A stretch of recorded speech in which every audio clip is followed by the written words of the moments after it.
شهادة اللايف كوتش الحقيقة من أكتر الحاجات اللي فرقت معايا في التعامل مع المريض. هي الشهادة دي عبارة عن إيه؟ أو أنت بتستفيد بيها إيه؟ أنت دايماً بيبقى عندك المريض اللي جاي لك العيادة هو مريض جاي يعمل عملية. الحقيقة هي مش كده، لأنه ممكن المريض ده وهو جاي يكون مش جاهز نفسياً إنه يعمل عملية. الشهادة دي بتعلمك إزاي تكوميونيكيت مع العيان، إزاي تفهم هو جاهز ولا لأ، لو مش جاهز إزاي تحضره للعملية، لو هو خايف من حاجة إزاي تطمنه أو تفهمه، ازاي تشرح له الحاجات اللي هتحصل له بعد العمليه. هي ان ديتيلز بتخليك تعرف كأن انت قريت دماغ المريض وقادر توصل له كل المعلومات اللي هو محتاجها. انت فاهم من مجرد الكلام اللي هو بيتكلمه هو محتاج ايه. الشهاده دي فرقت جدا، مش بس في كده، فرقت ان انا اقدر اسيت معاك جول.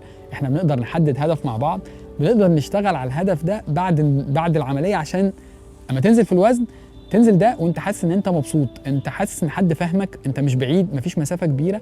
ده بيساعدنا جدا جدا في الحفاظ على النزول واحده واحده مع بعض بعد العمليه.